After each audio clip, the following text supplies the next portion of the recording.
here's part one of our four-part look back at 2013. Take it away, Shaun Micallef. Well, 2013 began exactly the way 2012 had finished, with everyone off their nut at a New Year's party. By January 6, Syrian President Bashar al-Assad had recovered sufficiently to give a rare a cappella performance at the Damascus Opera House, where he performed the aria, "The Syrian Rebels are Puppets of the West." That's possibly not what he meant.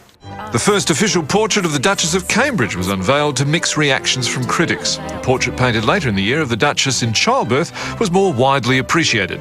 All over the world, breeders and trainers pay top dollar for quality horseflesh, but that doesn't mean they want it in their beef burgers, which is where they found it in several European countries. Sure, if it's fast food you want, then horse wins hands down, but come on, people. Horse racing is the sport of kings, not of Burger Kings. And on the subject of things not being what they claim to be, Lance Armstrong admitted to doping during an interview with Oprah Winfrey. During an interview? God, can't he leave it alone for 5 minutes? I see. Anyways, he admitted to doping in all 7 of his Tour de France wins, proving that taking prohibited substances is like riding a bike. You never forget how. This country. Or hows, but more of him later.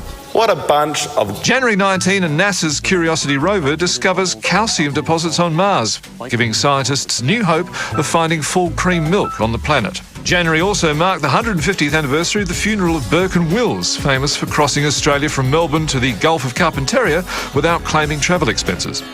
Dick Smith's Australia Day ad featuring actors saying, "I love Dick," was banned. A compromise to remove the double entendre, changing the line to "I love penis," was also rejected. That's as wrong as a dead dingo's donga. First bloke Tim Matheson lent a hand, albeit a small female Asian one, to the prostate awareness campaign. Perhaps look for a small female Asian doctor is probably the best way to go there. Forcing his partner, the Prime Minister, to create a diversion the very next day by calling an election for September 14, on behalf of Kevin Rudd, obviously. In early February, the remains of King Richard III were discovered in a Leicester Council car park. It's still unclear what he was doing there, whether he was killed as part of some drug deal gone wrong or perhaps attacked while working part-time as a parking inspector. Anyone with information is asked to contact Crime Stoppers.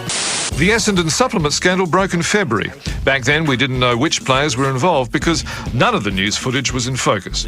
But several months of exhaustive investigation by WADA, ASADA and the AFL's Nick Cave have added to the story so that we now also don't know what substances they've taken, although they do admit to using ice baths. The revelations came as a 12-month investigation by the Australian Crime Commission found professional sport in Australia was highly vulnerable to organised crime. While most major sports expressed shock, Australian cricket was just delighted to be connected with anything organised, after 4 players were dropped from the floundering test team for not doing homework. One of them, Shane Watson, was further punished by being promoted to captain for the next test. Continuing the theme of Australia shooting itself in the foot, Wayne Swan underlined his credentials as Treasurer by revealing that the mining tax had reaped $126 million, rather than the $3 billion he had predicted, proving that the then Treasurer's prediction was reasonably accurate if given a margin of error of 96%. And on the day that Gotye won the Grammy for Somebody That I Used to Know, former New South Wales Mining Minister Ian MacDonald denied making decisions in favour of somebody that he used to know. 24 hours later, Pope Benedict became some pontiff that we used to know. He made his final appearance at St Peter's Square, after which, in line with tradition, his ring was smashed with a silver hammer. They've never taken rejection well, have they, the Catholics? After being whisked away in the helicopter, attention immediately turned to who might be the next Pope. No, not you. And 2 weeks later, Argentinian Cardinal Bergoglio is elected Pope Francis, the first Pope from the Southern Hemisphere and thus the first leader of the Church to fully appreciate the Coriolis effect, which describes the direction in which the Catholic Church's reputation goes down the drain in each hemisphere. One of his first pronouncements was that he wanted a poor church, and the Catholic Church has certainly cashed up enough to buy him one. In the end, the smooth leadership transition brought people around the world to tears, particularly those in the Australian Labor Party. In the Italian election, Silvio Berlusconi performed better than expected, particularly in the hide-and-seek section. As you can imagine, the excitement... In New York, Clive Palmer announced plans to build a replica of the Titanic, which, given that it's a rusted wreck split in two, promises to be one boat Tony Abbott won't have difficulty stopping. Stop the boats. February ended as I predicted it would. With the announcement by a Duke research scientist that he had successfully connected the brains of 2 rats, enabling them to share information. The scientist says that his next big challenge is to get Immigration Minister Scott Morrison to share some with the Australian public. Two disturbing statistics were revealed in March. The Climate Commission, oh yeah, I remember them, advised that Australia had just endured its hottest summer in over 100 years. But we'd also recorded the smallest number of Catholic nuns in the country for over 100 years. Scientists are non-committal as to whether global warming is keeping nun numbers down, but hope that the situation can be reversed next year and that we'll have the smallest summer for 100 years and the hottest nuns.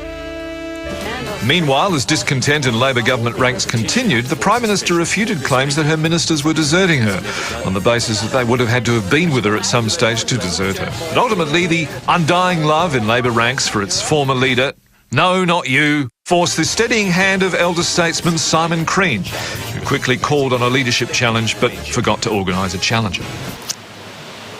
Kevin 07 had become Kevin O for Christ's sakes. Several ministers resigned as a consequence, and like some lazy woodworker, Julia Gillard unveiled her fifth cabinet in 2.5 years. No one bought it. Well, this is going to be a great game tonight. Melbourne. The month ended with the NRL and Channel 9 conceding that the TV appearances by bookie Tom Waterhouse as an expert commentator could blur the line between bookie and expert commentator. Channel 9 assuaged concerns of a Senate committee examining links between sport and gambling by making it clear that Waterhouse was now appearing on their sport broadcast purely in a gambling capacity. And remember, gamble. Back to you, ABC host. Well, thank you very much. Narrating